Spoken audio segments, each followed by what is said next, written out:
Hey everybody, welcome back to Reaper Pro Tips with me, your host Anne, and disembodied hands, Quindy, Justin, and John. Good morning. Yes, there needs to be more coffee, Crowley. Yes, more tea, please. More tea, please. Guten Tag to you too as well, Mass Penguin. Also, bonjour and bon matin in my case. Although some of you may be whatever good afternoon is. Here we are. Sorry for the late start. I had kind of one of those mornings. But, you know, you move on. Let's see here. We're going to try to get some of this stuff taken care of. But I missed a part. I need that green part to be this coppery color. So, let's mix up some metallics. At least it's Wednesday. And also, it's only 10 days till Christmas. For those of you who really didn't want that reminder, my apologies. Where is my ancient bronze? I need to find my ancient bronze. Coppery orange is not ancient bronze. Neither is tarnished brass or antique gold. Man, seriously. My paints are evading me today. They're just like, no, no, you will not find the metallic you need. No, use dwarven gold. No. There we go. Ancient bronze. Very important to use the correct paint. Although, to be honest, if I had to, yeah, if I had to, maybe Dwarven Gold? No, Dwarven Gold's too red, not brown enough. Antique Bronze still for the win, guys. Antique Bronze 9049 actually is one of my favorite metallics based on an old Games Workshop recipe I used to really like.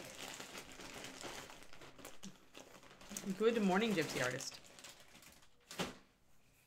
All right, so let's mix up our raw bronze, what I'm calling our raw bronze color, which is this very orangey reddish bronze that we then attack with various washes to make it more like that. you may do, is that Gaelic, Cornico? If so, it's pretty cool that you know Gaelic.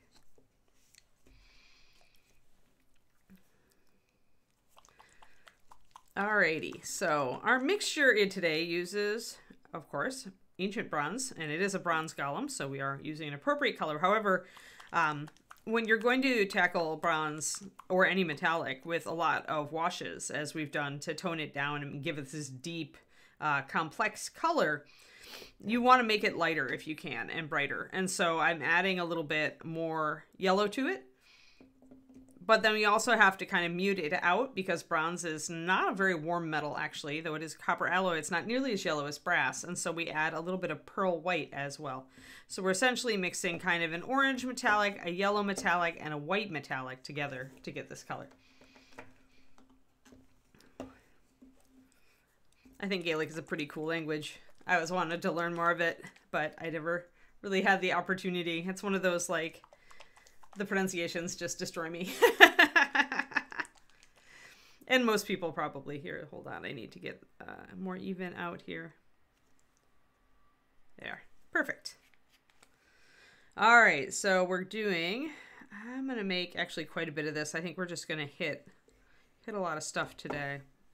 So 3 drops of our ancient bronze. It is the main component of our color construction.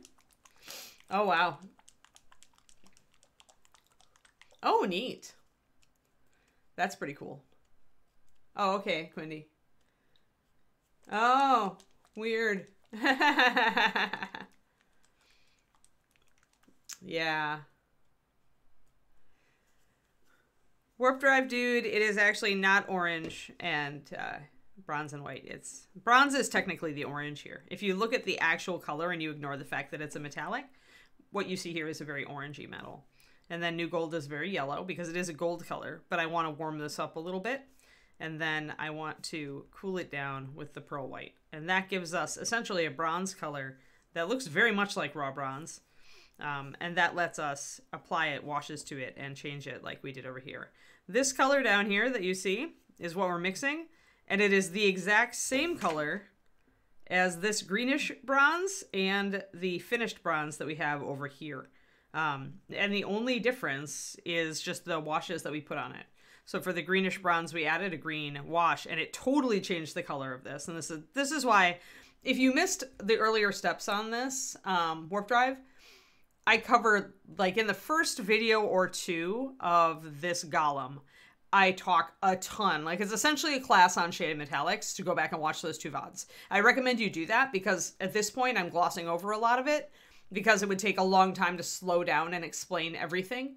And it's already out there on VOD, so it should be on Reaper's YouTube. And if you look for the first couple of Bronze Golem episodes, I pretty much wanted to do this model just to show people how to do high-level shaded metallics. So I talk a lot about how you add different colors of washes over metallics and how much you can change the look of it, and how to do it, like in what order to figure out like how you want to do it. So, because the order in which you apply the washes also will impact the final product. So yeah, Quindy gave you the link of the YouTube there. So yeah, I didn't work much with bronze. I took one metals class, though. I was a total noob. One of our sculptors, Jason Weeby, has done bronzes before. One of Reaper's sculptors. Cool, Warp Drive. Awesome. Yeah, pretty much, there's a ton of episodes of this show, Warp Drive, dude. So, and I mean a ton. I've been doing this for over 3 years. And we do it every weekday. So that is a lot of, that's over, we gotta be over 1,000. Quindy, do you know what number we're on? Like, let's see, 5 days a week, 52 weeks a year. Let's call it 50 weeks a year for ones I missed. That's 250. That's at least 750 episodes. Like, now I really want to know. I want to know what episode we're on. Pardon me, guys. Got a little bit of allergies going on this morning.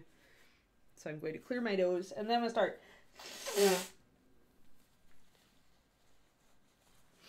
All right. Ah, okay. Well, welcome. Yeah, I'm Anne. I work for Reaper Miniatures, obviously. I used to seriously work for Reaper, as in I worked for them full-time for about 17 years. And then I moved out here during the pandemic out to the West Coast to be with my guy. And so now I just do the streams. But I actually created their Master Series paint line. Like, this is me. It was the thing I did for 15 of those 17 years. 15 or 16. I mixed every batch by hand. I designed all the colors, all the names, all the formulas from the ground up. So if you are interested... Aw, thanks, Warp Drive, dude. That was very nice of you.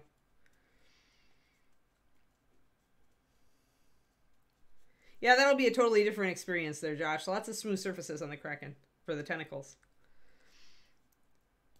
But yeah, so if you are using Reaper Master Series paint, or you are thinking of using it, I am the woman to ask the questions to.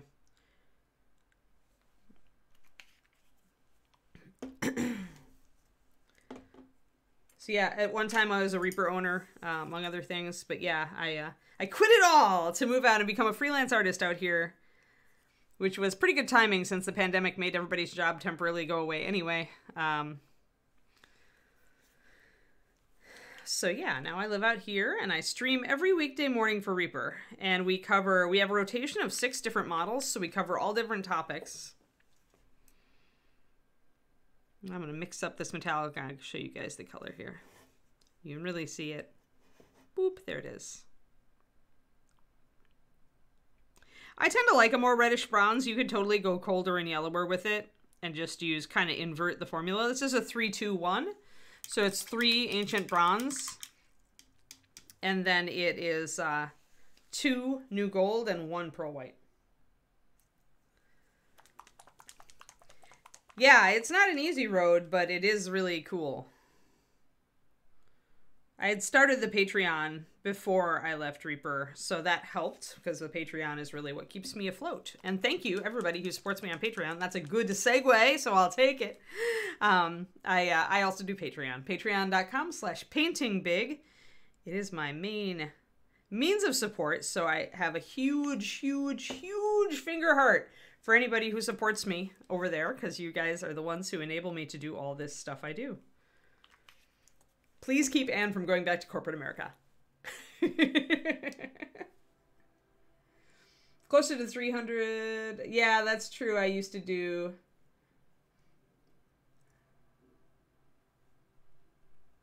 Yeah, it's got to be a lot. A lot of episodes. I wouldn't count Toolbox. I'm more interested in keeping track of something we can actually track. But maybe I guess there are, you know, we miss holidays, and every once in a while I go on vacation or I get sick. So sorry, I thinned my paint a little bit there, guys, so I had to add a little bit more of a ratio. You never want to thin your metallics very much. And I mean really, really don't thin them. 6:1 is usually what I aim for. You want a little bit of thinness on there because you do want them to spread smoothly, and you may have to do 2 coats then, but that's okay. But if you put too much water in them, they will be absolutely see-through, and they will also separate very easily because the flake is just heavier than water. So when you add too much water, it overbalances and the flake sinks to the bottom. Oh, cool. Thanks, Gypsy. Yeah, Patreon is awesome, in my opinion. I definitely do love it. It really has enabled me. I tried to do freelancing back in the day. I'm just going to put an extra coat on this front greave, guys. I tried to do freelancing back in the day, and it was so hard because your income stream is so unpredictable. And now it's much more sustainable, in my opinion, as somebody used to getting a regular paycheck. All right. Let us do a base coat at least up here, and we can start working on the areas back here. I'll just leave the legs for a different day. Oh, well, thank you, Doug. Dang, you guys. You're all over it today. Thank you. Yay, the fund for keeping Anne from corporate America continues. I did actually work for corporate, before Reaper, I did work for corporate America. So that's why I joke about it. I think that you have to joke about it if you worked for it. I worked for actually a big credit bureau for a while. Yeah, the scales are pretty much the done part, Gypsy. So I like to kind of mix it up a bit. So we pretty much worked our way down one arm here just to kind of get it kind of a proof of concept to see how it is all looking. People really wanted the bottom of the fists, the ram's heads, to look battered. So I did abrasion and scratches and that kind of thing texture down here. And then as you go further up, it's more about where the water's been like maybe pooling and, you know, where the verdigris been building up. And so when you see some parts getting verdigris and others not, it's entirely because like the water would pool more here than it would here. So that's why you're going to see more verdigris build up here than up on the top. Although I probably will add a little more. We haven't quite finished out the back of that pad, but it's close. It's close. So now we gotta get all of the rest of this to this level now that we've done proof of concept and we like how all of this is turning out. So yeah, this model's really cool. It's part of the Greek Odyssey box set from the latest Kickstarter, Bones 5, that Reaper did. And that's actually the only box set I ordered because I really love the Greek models in it. I think are fantastic. We'll probably end up doing some more on the stream here as well. I know I like the Centaur a lot, and there's a cool Hydra and stuff like that. So once y'all are completely sick of metallics, we can go to something different. We can go do the Hydra and do scales for eternity. Demonstrate to you why nobody paints a dragon to top level unless they're serious about dragons. Because it just takes so long and there are so many scales. So many scales. Yeah, my paint's still a little bit thin, but 2 coats will do it, so I'll work with it. It's hard to go back with metallics. I tend to thin everything quite a bit on my palette, and so when I'm talking and distracted, it's very easy for me to forget and do like a 2-to-1. And then it's like, I'm never going to come back from that. But, yeah. Yeah, hopefully y'all enjoy the Patreon content. Been doing kind of a fun little series in the $2 tier of textures, like 28mm textures. And then the $5 tier is for colors. So like if you like Master Series paint and you want more ideas on how to use it and kind of some insight into how and why it works the way it does, that's my $5 tier pretty much. Color Workshop. And then $10 tier, I scale up a bit, both in size and in technique difficulty. So we still work with 28mm models on that and scale, but we also work with some bigger stuff. Because I like bigger stuff. Which is why it's painting big. But I understand that a lot of people out there really like 28s, and so I do a lot of content for 28mm.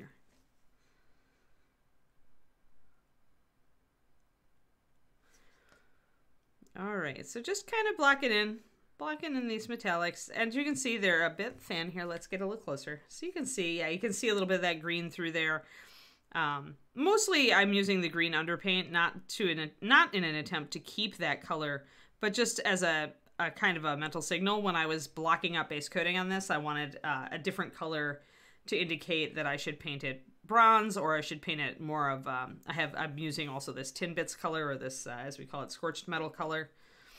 It's kind of loosely based on the old tin bits from GW, but it's more of a darker reddish. You can see it here. Kind of an accent metallic for certain parts, so I don't have to go the same color on everything, pretty much. So I just was trying to give myself kind of a visual sign that, hey, if you see green, you should paint it bronze. It's in reality, with acrylics, when you do underpainting, unless you make an effort to keep it, you are going to lose it, because all acrylics have a certain coverage level. Even the most thin ones will start to overcoat all of your underpainting eventually. So you have to make an effort to keep that, or you can just go over it and, you know, say, I'm going to shade this later.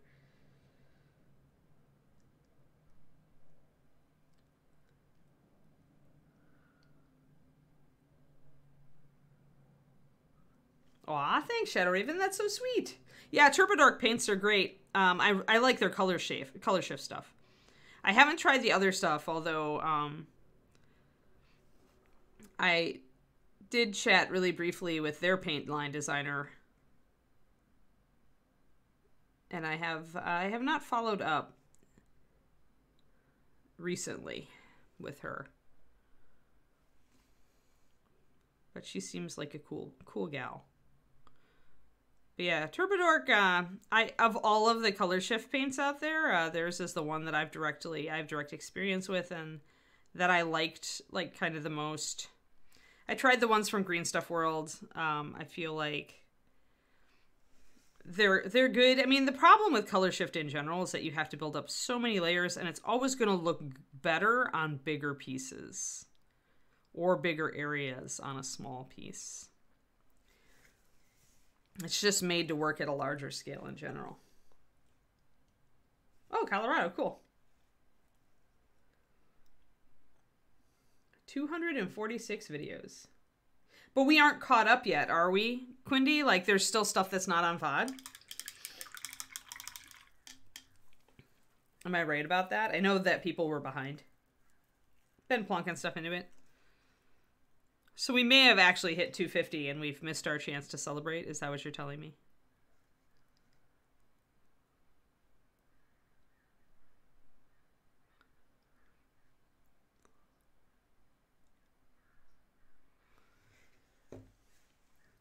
Yeah, trying to get caught up without dumping it all. Yeah, because then the notifications are very obnoxious, right? Okay, so we've got this all nice, and 2 coats is good enough. When you're gonna do a ton of washes over the top of the metallic, honestly, you want a fairly solid coat. You want the brightness to be there. You want that shiny to be there. But it doesn't need to be like perfect in the cracks, because you're going to be covering a lot of this with washes anyway. So it's hard to believe that this color and that color are the same, huh? But they are. And so here we go. And we're going to build our first wash, because we're just going to go over all this stuff and at least get it to the green level. We'll probably get it to both levels today. So we're going to do our building of washes for metallics. Hey, Jofer.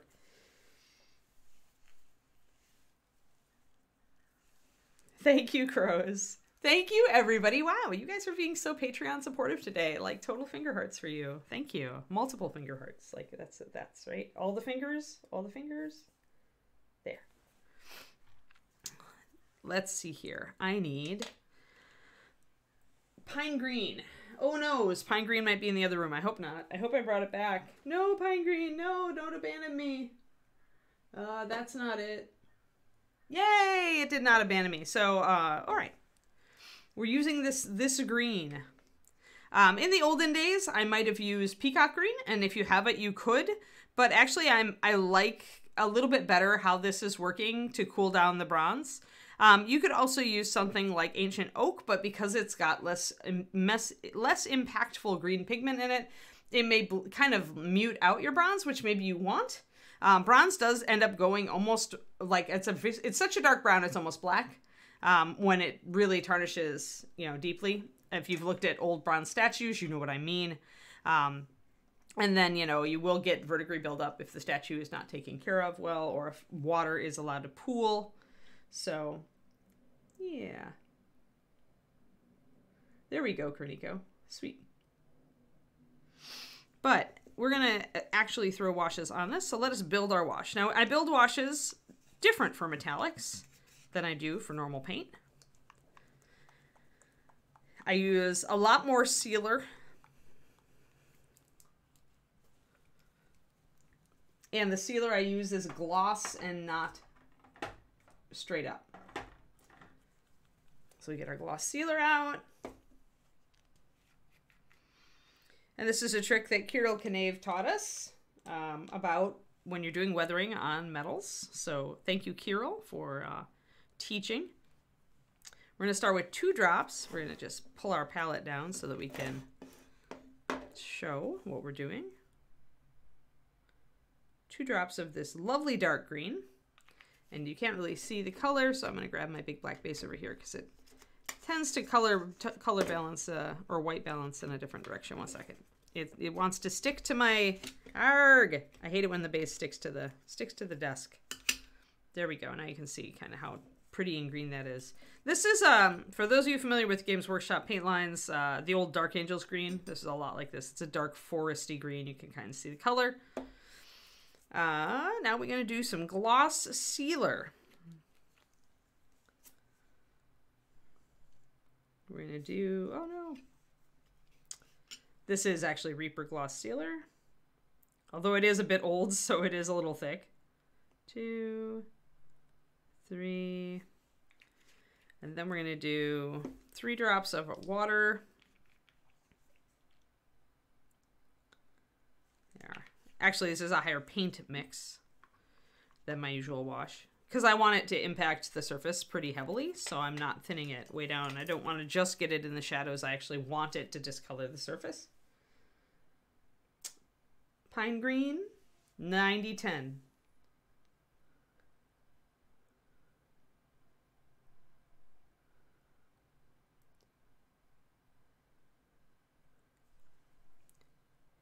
Yes, gloss sealer to build this wash. Always use sealers in your washes. Or matte medium or gloss medium. If you have traditional art mediums, they will work as well, but Reaper's sealers actually work great as mediums. It's all the same stuff. Okay, when you learn paint chemistry, you essentially learn that everything is everything is everything. All these things that they market under different names are actually really close to these other things that they market under a completely different set of names. So when you break it down into just what is it, it's always like the resin in water with certain additives. And if the resins are all fairly similar between sealers and mediums, they are. Yeah, that's kind of a thing. Yeah, if you buy direct from Reaper, Gypsy, yes, sealer on your Reaper Twitch. These things go great together. Trust me, Safaroko. But if you buy direct from Reaper, you do get the freshest paint. The only worry I have sometimes people buying like this isn't so much at regular game stores, but like if you're getting like a blowout sale or you're getting a set or a paint that's maybe been discontinued, or maybe it's just, you're at an online market that has a ton of Reaper paint, you're probably not getting the freshest paint. And although our paint does last for over 10 years easily, you know, fresher paint is just fresher paint. I was always kind of picky about my fresher paint. I don't know if I want to derail things. I saw it, Vimanaqua, but I don't know. Is it applicable? Like, I don't know really. It's not a thing I think I would ever use, but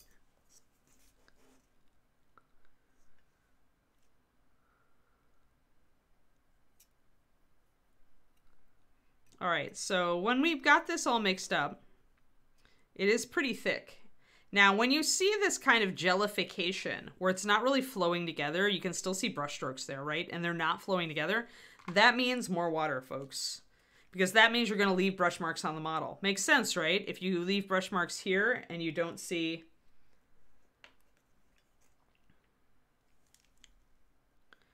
So you don't want brush marks. So we're going to cautiously drop one more drop of water. Now we're going to see that it's flowing together more. It's still leaving a little bit, but it's definitely like, I can make it level out. This is already drying and it still has those brush marks in it. That leveled out. So I'm going to say that this is about right. But yeah, as far as walnut stain thing stuff, it's not something that I can even use, Vimanaqua. If your intention was to research it in case Reaper could use it, I am no longer even involved in that. So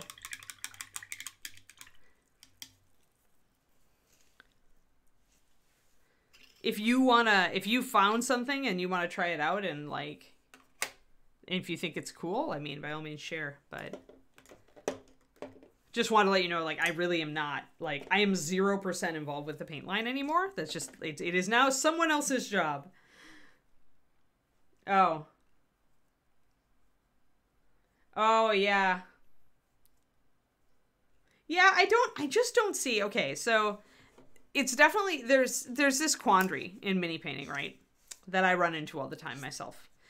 On the one hand, exploring new things can really lead you in interesting directions and give you, like, you know, something that nobody else has. But at the same time, when you're going too far outside the pale, chances are, you know, you're better off sticking to stuff that actually works, like is meant for miniatures and actually works on miniatures.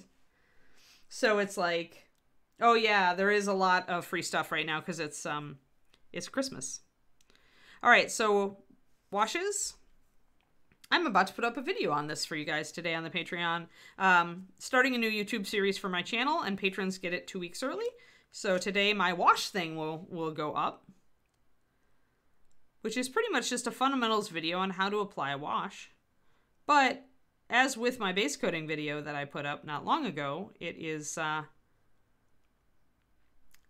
got more to it than you'd think. Like, this is always interesting to me. Yeah, a little bit of wash bleed there. So let's take a damp brush and pull it back.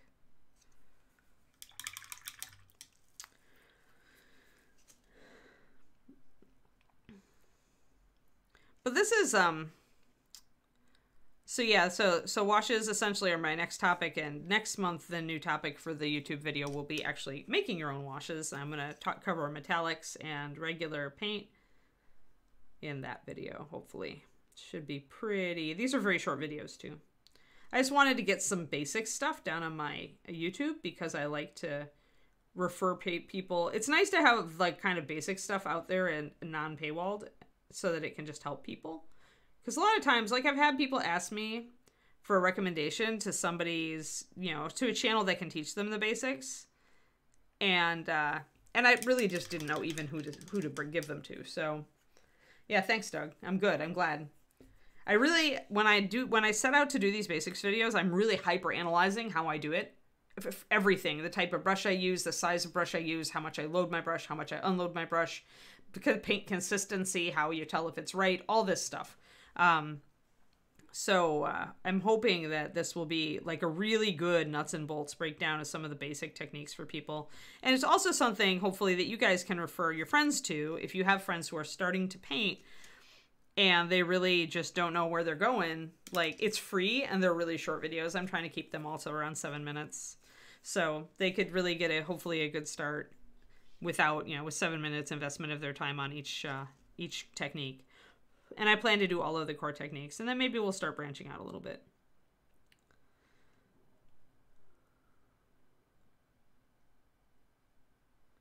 Forgot to base coat that part. Oh yeah, gotta support.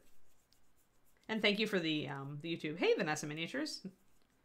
Sorry, I'm like going back and forth, talking about all this stuff. Yeah, game stores are hard. Like, I've worked for a local game store before, one that still exists, I think, although I think the old owner retired. I think she sold the business. But I used to work for Pegasus Games in Madison, Wisconsin. I worked there for a number of years during and after college. And it taught me a lot about what a struggle it can be to keep a game store afloat. And then, of course, Reaper started its own game stores as well. And so then you see, again, I got to see again how hard it was. It's not an easy business, especially when people now can, along with every other retail business, right, is like people can go and order stuff online. So you have to find a way to make it worth their value, like their time, to come to your store and buy stuff. So we're adding this, and essentially I'm just keeping an eye on it to see how much my color is affecting. But as this dries, you can see it shifting up to match this color, and that's what I wanted to make sure before I reapply more of this stuff over more of this bronze. I wanted to make sure I was getting the same effect that I've got up top.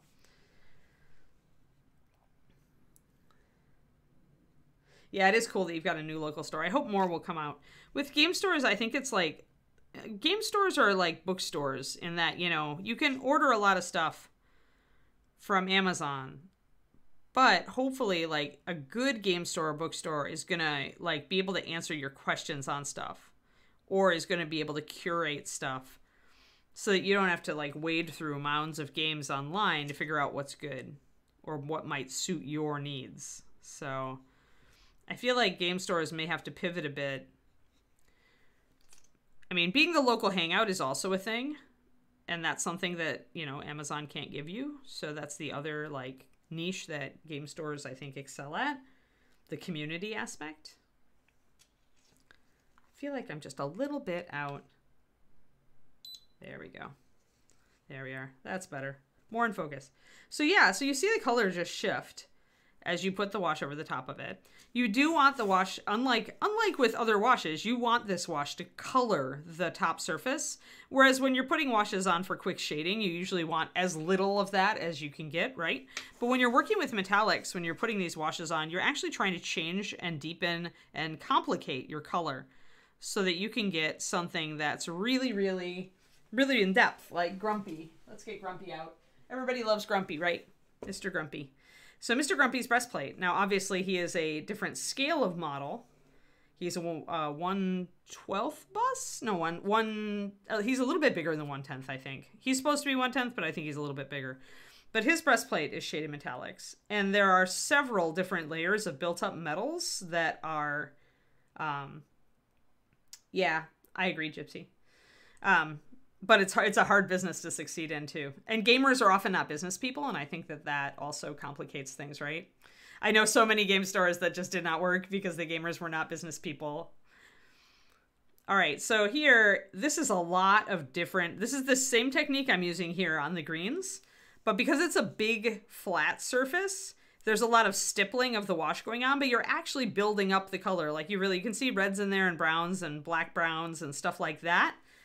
Yeah, this was from Kirill Kaneev's, when Kirill came to teach us, he brought his bust and we did a weekend workshop, and I finished it eventually, but this is my bust from his class. So this is all the techniques that Kirill taught us when he was here. And Kirill, if you're not familiar with him, go follow him on Facebook because he's amazing. He also has a super fantastic painting book that came out, I think, last year. That is, if you're at an intermediate level, it may change your game.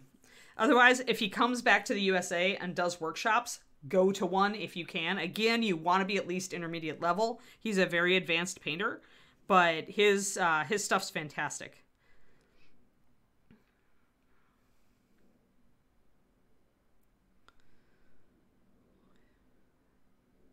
right, so we're mostly using this, even though we're using this as a wash, we're not really using it as a wash. We're not really using it necessarily for shading so much as to shift color and make it more complex.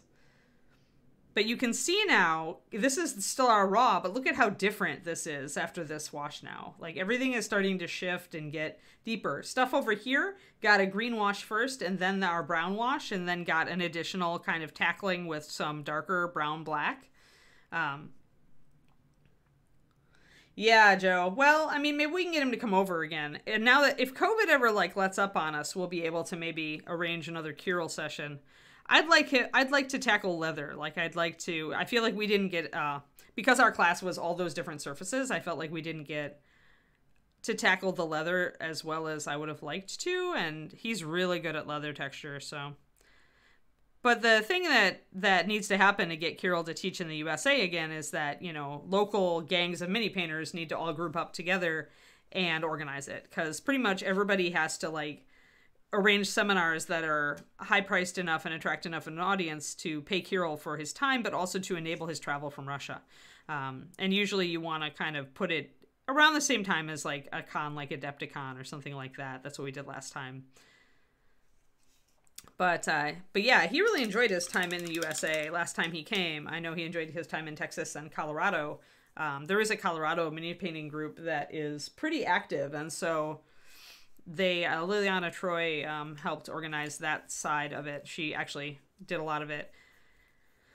But maybe Erin Lovejoy and Liz and Matt DiPietro with Miniature Monthly are also good possible resources to maybe bring in some of these Europeans. But everybody's been kind of stuck because of the travel bans and all the crazy, so.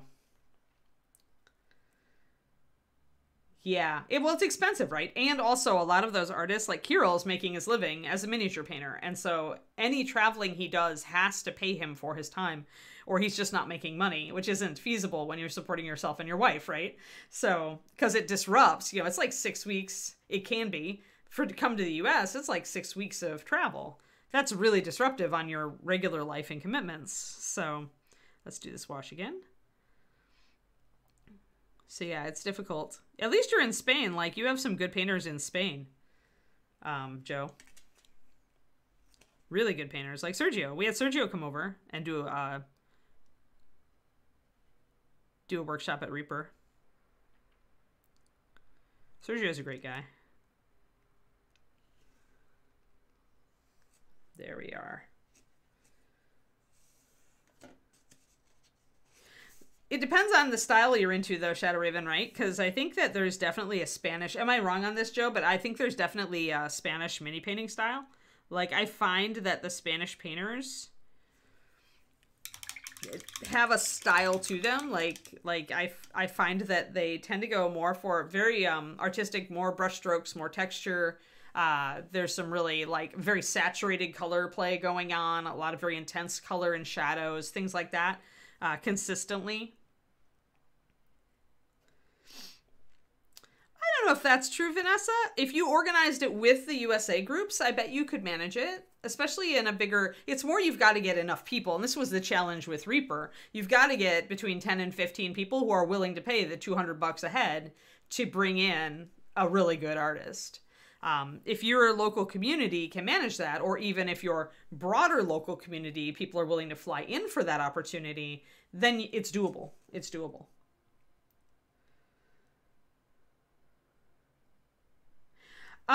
If he keeps adding water to his old Ralpartha paint will last for a very long time, Doug. And the reason I say 10 is that I know with certainty, the Master Series paint's only been around for like, what, 16 years?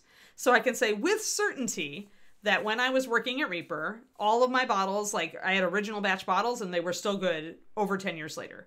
So I tend to err on the side of caution. I can say with absolute certainty, if it doesn't freeze, that our paint lasts for over 10 years. Partha paint is a very different beast. Partha paint can last, but what I found with it, because I used to have bottles of it, I really liked a couple of their colors, Doug, but what I found is because it was in pots, grit would slowly, every time you unscrew that pot, there's a little bit of grit around the outside, and that grit would slowly get itself into my paint.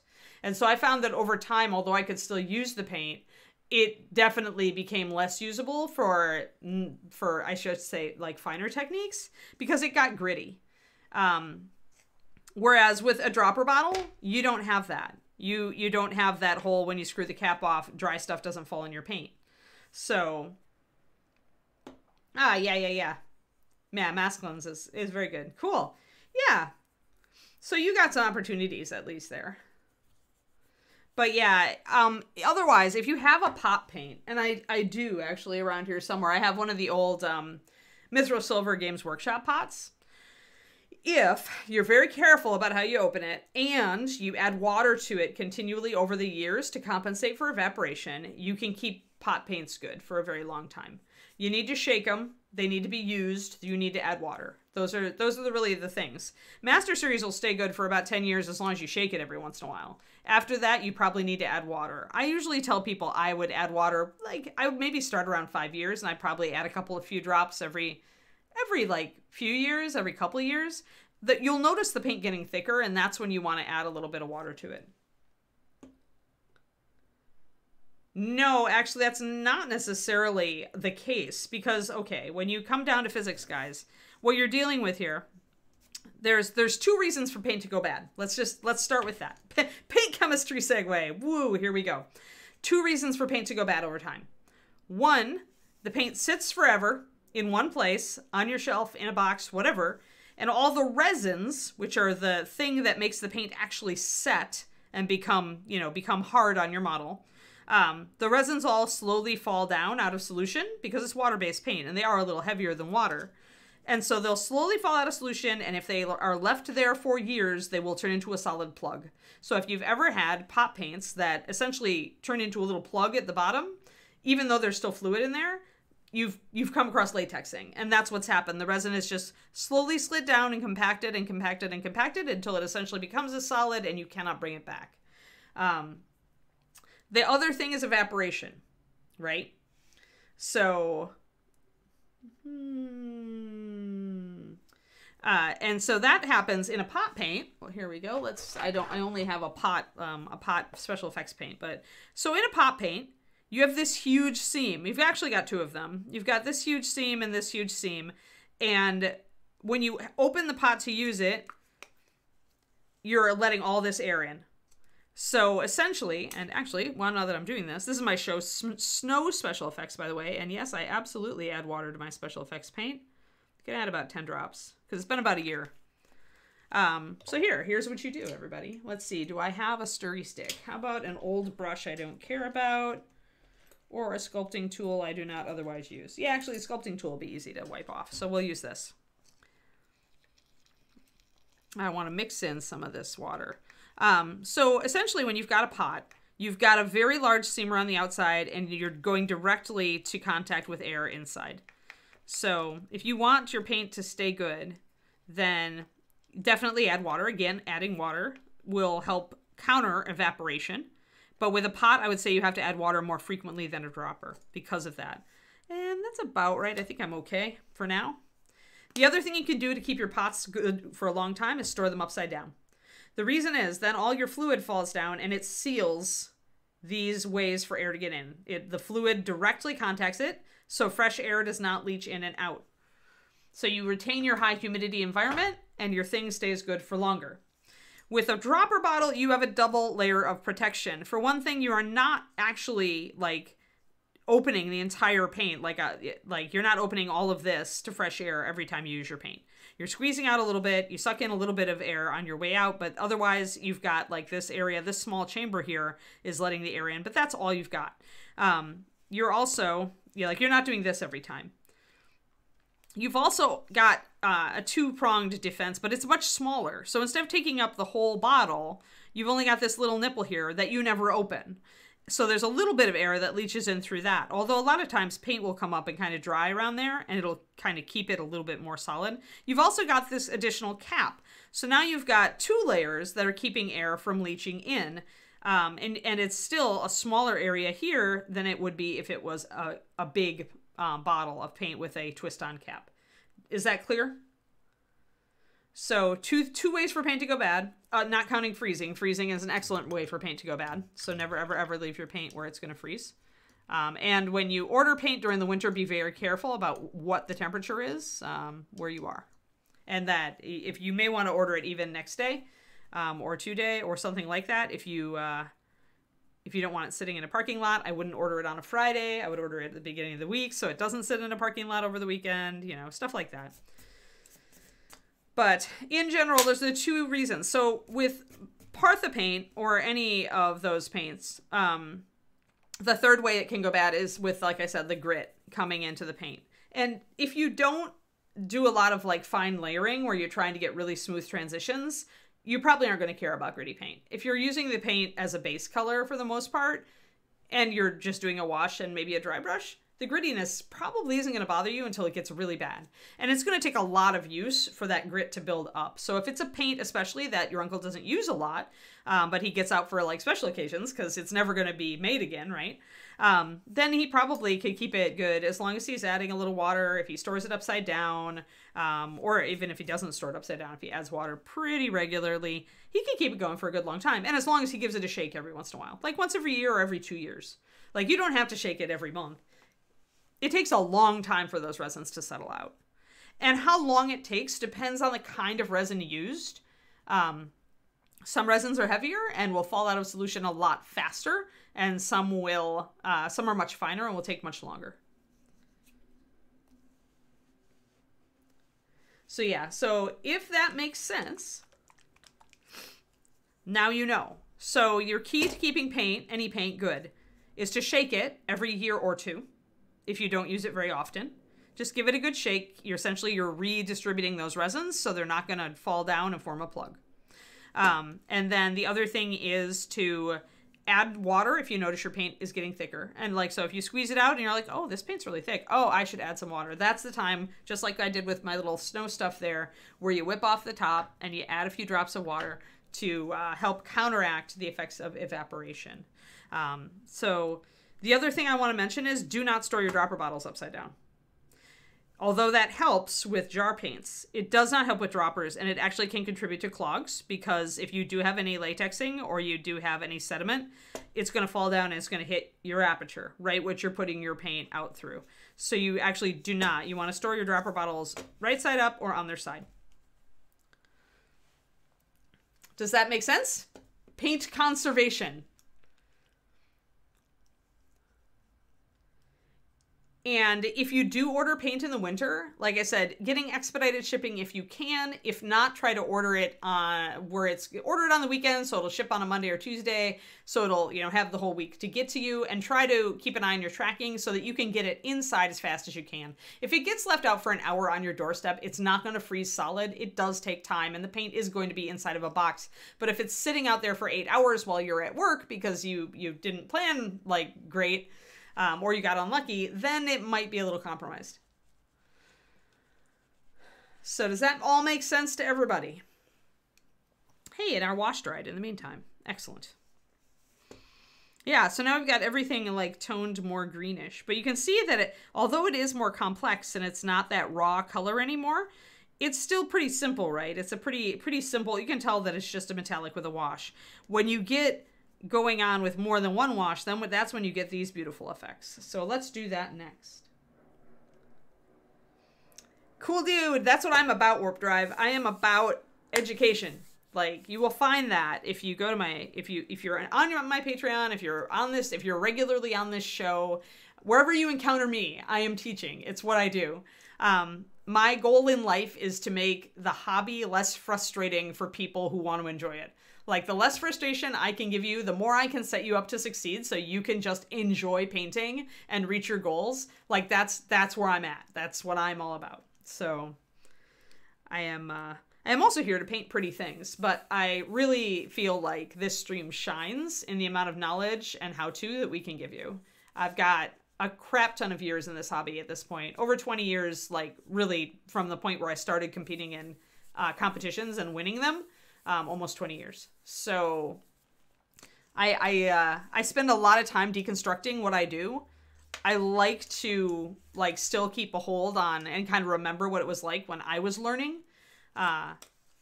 So I can help you guys troubleshoot because I can remember that I had frustrations with X or Y or Z. So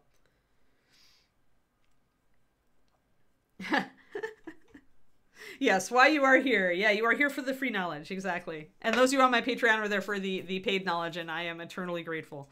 All right, so we've got this layer of green. It has now toned down. I feel like I need to put some raw paint somewhere else so that we can like show a comparison, but we'll do that on the leg next time.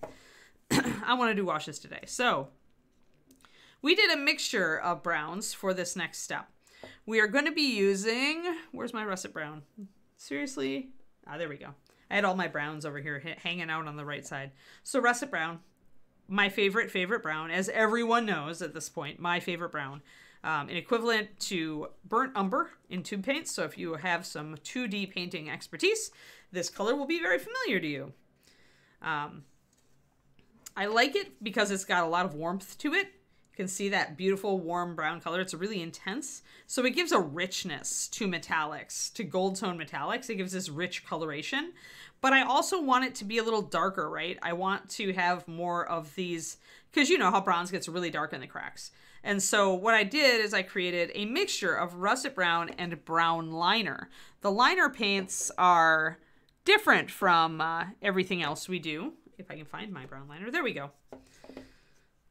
So the liners are a little bit more translucent. They make really, really good washes. They don't have a lot of coverage in themselves, but some of them can be used as regular paints. It's just that usually I don't use brown liner that way. I more use blue liner because I love the color as a regular paint. But you can use them as a regular paint. They're just a little bit more translucent. They're great for lining. They're fantastic for washes because they give that level of transparency to the mix. And so with this, because I still do want some color on the upper surfaces, I'm going to use actually a mixture of these two colors. I want the richness of this and the darkness of this to work together, and I want a little bit of that liner base. So we are going to be using 2 drops of paint again, but this time it's going to be 1 of each of these. And then we're going to use the same ratio of gloss sealer and water and metallic. So let us get back down here. Boop. So there's our, we have a, oop, there we are. Sometimes I have to block out some of this so you can see it. And I've got a little bit of a reflection. There you go. You can see the russet brown drop and the brown liner drop. The brown liner drop is a little more fluid, so it's showing up. There it is, a little bit better. We got to get our gloss sealer. And the reason we're using a gloss sealer is because we want some of this color on the top surfaces. And because we do want the color to stay on the top surfaces, we want to keep our gloss on the top surfaces.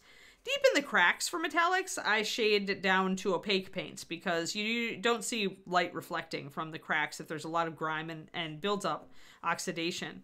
But on the top surfaces, we still need it to be shiny. And so that's why you're using the gloss sealer instead of your standard sealer. Ah, glob.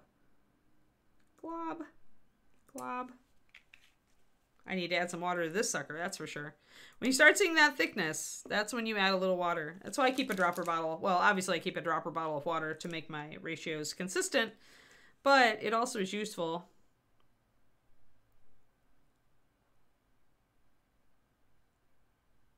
There we go. Had to keep track. But it's also useful in just adding a bit of water to my paint. And how much did I add, you ask? Well, I added about 20 drops.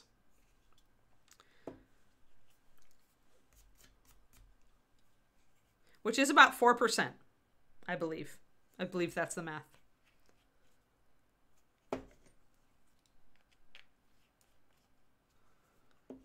Hey, yeah. Glad you joined, Gypsy. Have fun.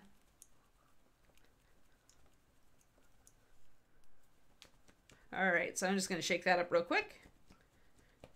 Get that in solution. I've got a lot of agitator beads in that gloss varnish because I know it is a little thicker. Now, sometimes you like your gloss to be thicker, and I keep a separate brand of gloss for that, the micro scale. Because I actually like my gloss a little thinner so I can build it up and do different effects with it. But there are some really thick glosses out there. There we go. I'm going to do 3. And the thick glosses can also be useful if you're doing like water, if you're trying to do water effects. If you want something really shiny. But you can also just build up any gloss varnish and you'll get that shininess.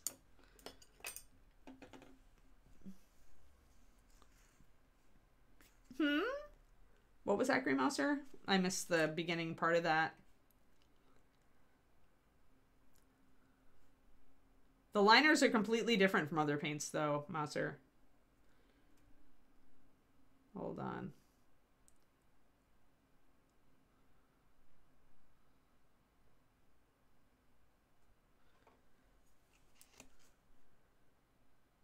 Oh, Russet Brown is not a liner. No, it is not. No, I'm using the brown liner with it because I want to contribute some of the qualities of a liner and also darken the Russet Brown down. But I still want the warmth and a little bit of the coverage from the Russet Brown. Russet Brown is not a liner, it is a paint. Sorry. Yeah, I saw confusion there and I wanted to clarify. Yeah, the reason, so the brown liner is twofold. If I just wanted to darken the Russet Brown, I probably would actually use something more like Blackened Brown 9137 or Walnut 9136. That would keep it with a lot of coverage. And although I want the color to kind of stay on top a little bit, I don't want a lot of coverage. I still want it to act as a wash. I still want it to outline all these nice details like it has here. So I kind of want the best of both worlds, and I'm aiming to have my cake and eat it too. So I'm using 1 drop of a liner and 1 drop of a non-liner and thinning it. Yeah. Now, the last thing after the water and sealer is to actually take a brush full of the metallic and put it in there. I also did this with the green. I may have, I did it on camera, but I may have neglected to note it.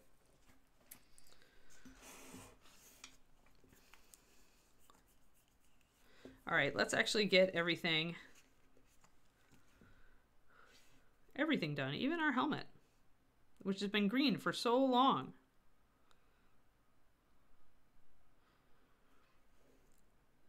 Now, you'll lose the green here as you put the brown over the top, or you will lose a lot of it. So much of it that you won't notice that it's there. But the importance of the green is that it has changed the color of the bronze underneath. The first color you put down is always the most impactful with washes over metallics, or over anything for that matter, but I find especially with metallics. So that is now it really looks bronzy. I love bronze. It's one of my favorite metals. Just the color of it. It can be a real challenge to paint.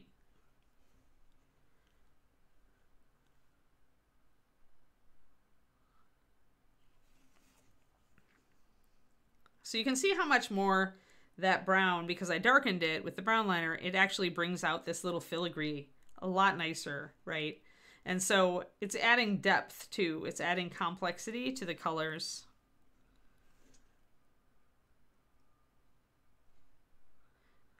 Now, if I would have just put this brown over our initial layer of metallic, this orange thing, this would be a lot more copper looking than it is now. But cooling it down first with the green has given us more of that coldness that we're used to with bronze. And if you look really close, you can still see hints of green in the shadows. So you haven't lost it entirely. Now if you wanted to really green this out, you could go back over it with another wash of green, but I've chosen instead to use these colors to build up verdigris instead. So I may stipple in a little bit more of that dark green, but then I'm going to bring in the verdigris on top of it.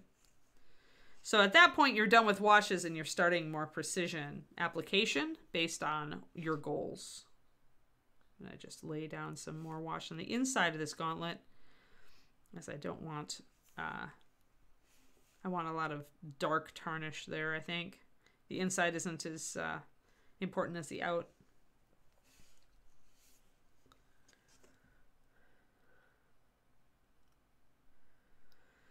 They're both copper alloys, Grey Mouser, so they're, 6 of one, half dozen of the other. But in general, they distinguish chemically between them by saying that it needs to be a certain percentage of X or Y metal in it.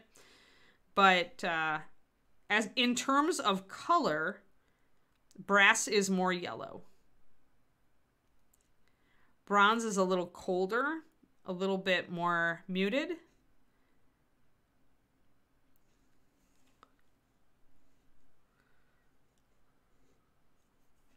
There we are. Now we're consistent. Woo! And brass tends to go, I mean, they both tarnish in the same direction because they're both copper alloys, but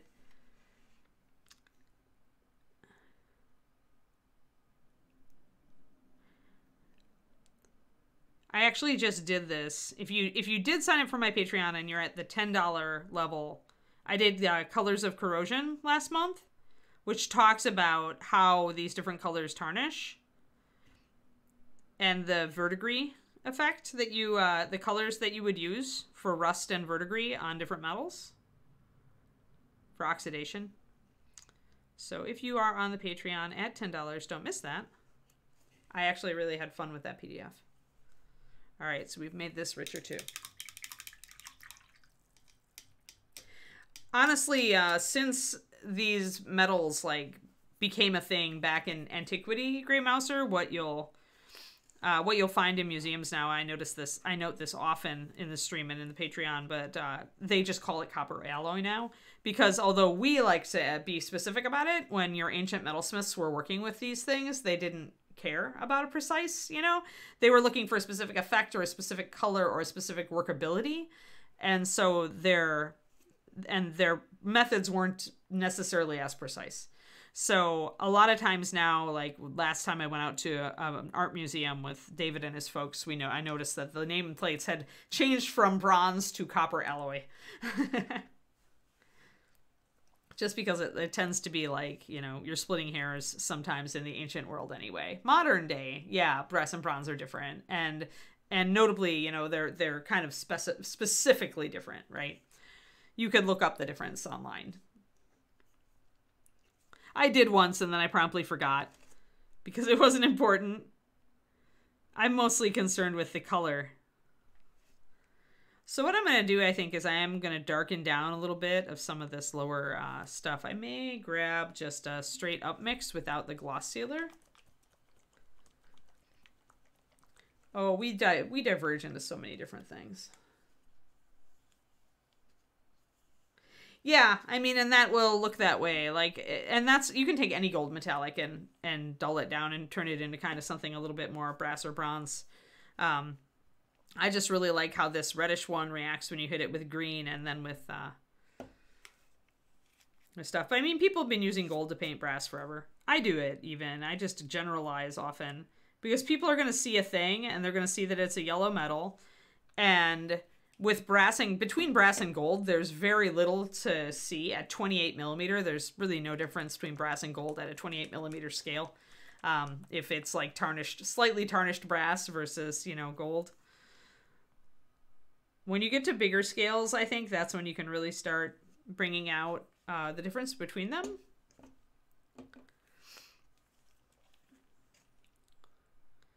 But yellow metal is generally good enough. Bronze is different though. Because bronze is colder, at 28 millimeter, I paint it differently. So this is a beautiful brown color when you mix these two paints, the russet brown and the brown liner. Gives you can see how much thinner it is. You can see that it doesn't have great coverage, but it's a great glazing paint or a great wash or just a great shader.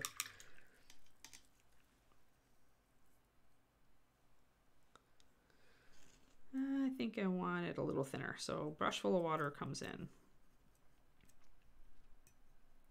And here I just want to use this to build up some shadows. It's essentially the same color as the wash we just applied, but I'll be able to get darker and more targeted with it. So I'm not just throwing a wash over the top of this. I'm then going in and I'm tuning it and making it tighter and more specific. And I'm paying attention more to where the light is falling. So then it becomes true shaded metallics. Then it's not just I threw a wash at it and it's good. It becomes more, you know, I'm paying attention to highlighting and shading, and I'm changing, I'm not changing, but I'm tuning my metallics to more reflect that. Because if you look at this guy in the light, you can see that although the scroll work picks up the light, the tops of the scroll work, you definitely have got a shadow area here and on the sides that's darker. And then you see a little bit more light falling down here because this is coming out into the light, and there's definitely light hitting this. You can see that. So with metallics, it's shading and highlighting, really no excuse to get it wrong because you can hold it under a lamp and you can see exactly what you need to paint. So I can see I need to add in more shadow here, more shadow around this filigree, a stronger shadow line right under this, a little bit of shadow under this, and then I can see that I need to highlight these areas and on the top of each of those filigree things. So when you're trying to take your metallics to the next level, really just put it under an appropriate light source that's coming from the right direction and just take a picture and just refer back.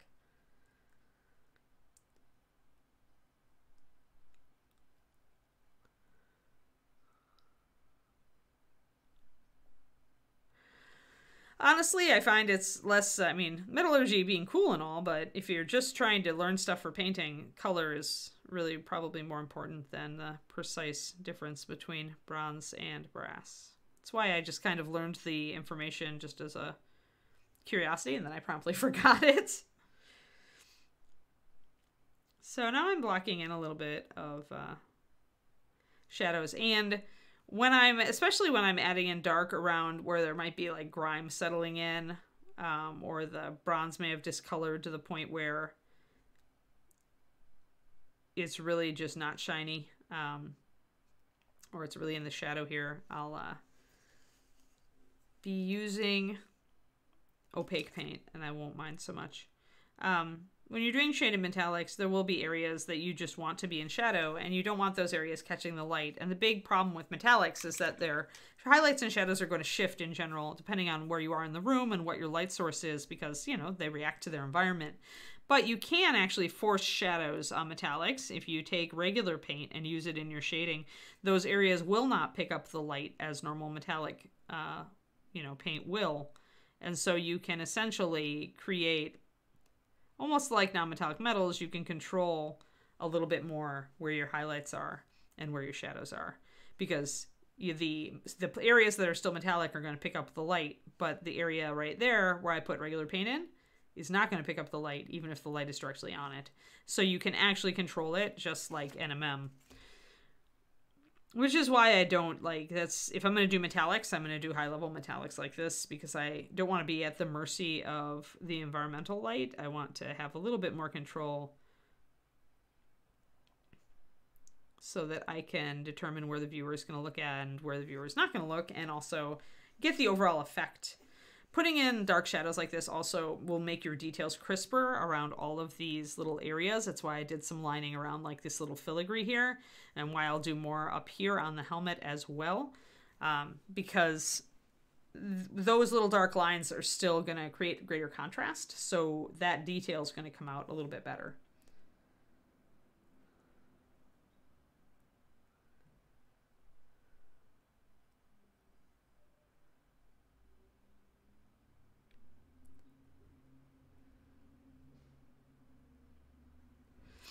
Yeah, it's a whole different creative game, metalworking.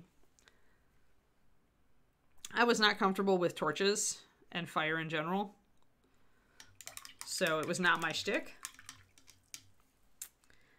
Which I was kind of sad about, because I had a super cool instructor in my metals class in college. She'd actually gone to Japan to work in a sword smithy. She knew how to smith katanas, like the real folded steel, 100 times kind of crap. She was pretty cool. I mean, if you go into it and you're like, I can make samurai swords, it's like, that's pretty cool. You get the cool vote of 19-year-old me.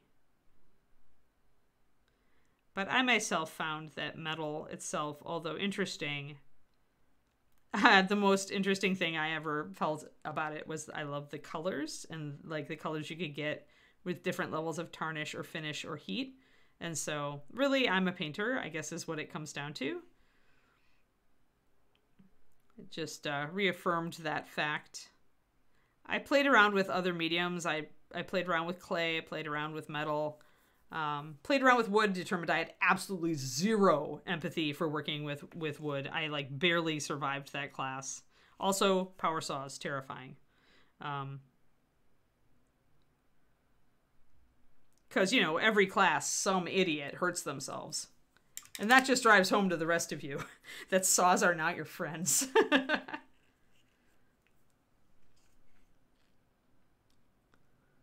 Yeah, Damascus, there's a blacksmith back in Denton where Reaper is, that the guy who made a couple of our suits of armor, who that Reaper has on display. He knows how to do Damascus. Pattern welding, pattern folding. It's pretty cool. He put all of his points in metalworking. I put all of mine in painting. It's always like a trade-off, right? You can get better at one art form or another art form, and the one that you gravitate toward the most is the one you should put your points in. Just like you are an RPG character. So I'm going to just accentuate these details.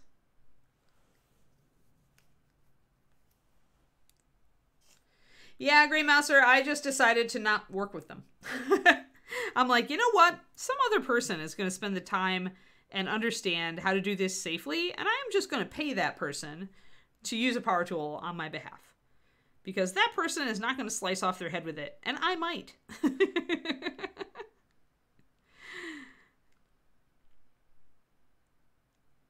But yeah, David has a power saw. I let him use it. I am very nervous around it. So I just don't use it. Because I understand that I am a hazard.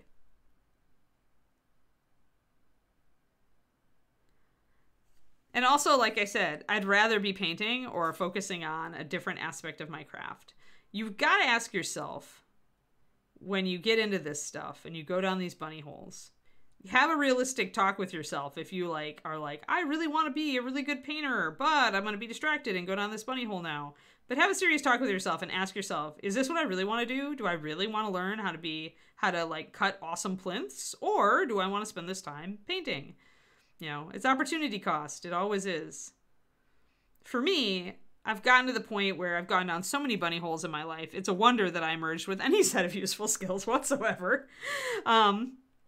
But now I'm very good at saying, this is interesting, but, you know, what's my goal right now? And does this serve my goal? And so I stopped going down a lot of bunny holes. Because, yeah, would it have been useful to have learned how to cut my own plinths for mini painting? Abso-freaking-lutely. But I decided that it took enough time that I was just going to leave it to someone else.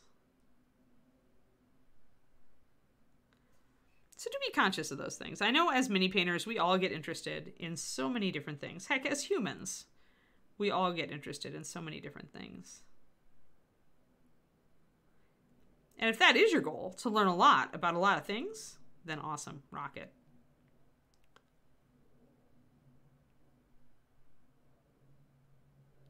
But I also understand we all have squirrel brains.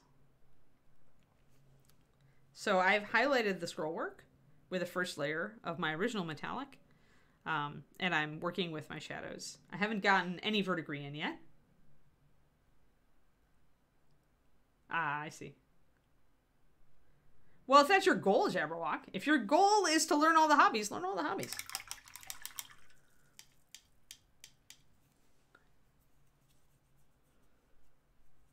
This is much more fun, isn't it? Yeah. I just like people to have it in mind, because I have friends who are like, man, I wasted so much time just because I got distracted and I wish I would have just stuck to this and etc. And, you know. So I do like to bring it up. It's a thing. Not a lot of people like to talk about it, but it's a thing. You know, we let ourselves get distracted a lot in life. But there is great joy in traipsing through all the tulip fields as well. And if it informs your art, rock it. Or if it just informs your life. I mean, do what's good for you. Just be conscious of what you're doing. I do this a lot. I get distracted by a shiny thing, and I have to firmly look at myself and say, Anne, are you really going to throw 6 months into doing this? Or is it more important that you finish your next book? So sometimes I have to be firm with myself, because I know I've got super squirrel brain. David always rolls his eyes, but you know, and I don't actually believe in astrology, but I am very Gemini that way. Let's do a little bit of everything.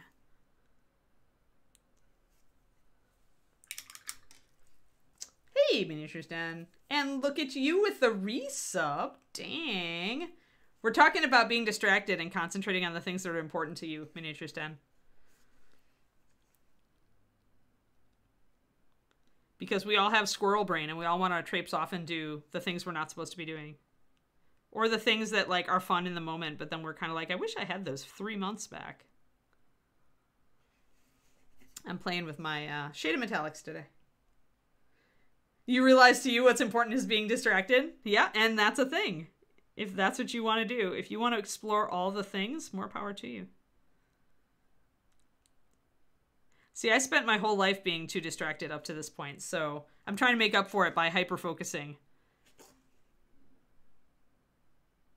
My problem is I have too many hobbies and too many commitments. But I love them all, so I don't want to give any of them up.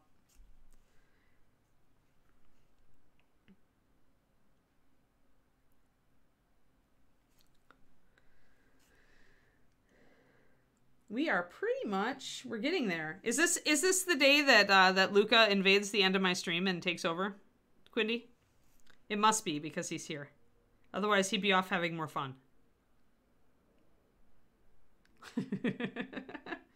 All right, well then, I think I will end on time then today. I did go a little long yesterday and I can go a little long tomorrow to make up for some lost time since we started a little late today. So tomorrow on Knoll, we'll just go a little long on Knoll. I am right now, Went Splat. I want to bring it up a little bit. I may use different colors to play with it. It is making it look a little bit different. See how it's bringing that reddish tone back in?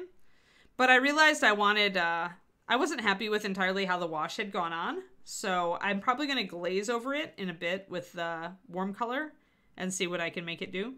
But because the just the sculpting here is very odd shape, and it didn't want to necessarily sit where I wanted it to, so I wanted to maybe bring up, and this is something you can do, like if you, and it's something actually I did on Mr. Grumpy.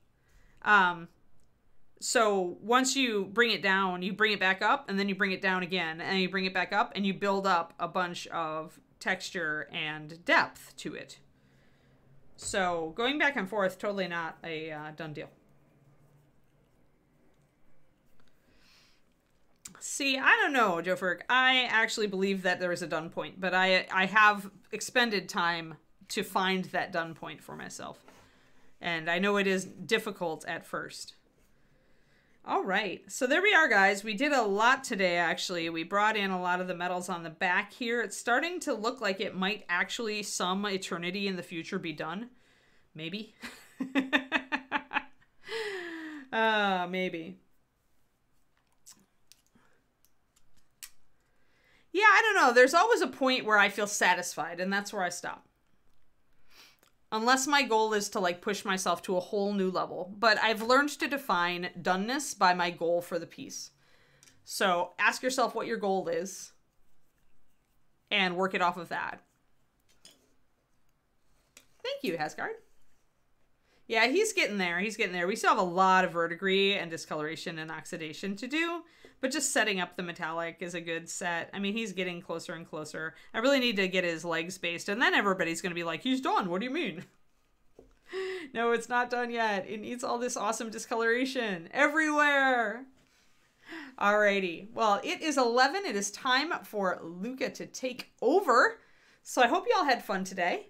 And we will be back tomorrow with let's see, with Noel. Noel, yes. This dude is who we're playing with tomorrow. And hey, we're probably going to be metallicing on him, actually. I really love how that red turned out, man. Noel, I like Noel. I might have to keep him. Ron might not get this one. Oh, cool news for Reaper people, and hang out a while so that he can share his news. All right, guys, so you heard him. You have to hang out with Luca, all right? All righty, here we go. Have fun, and I'll see you all tomorrow with Noel. Bye-bye.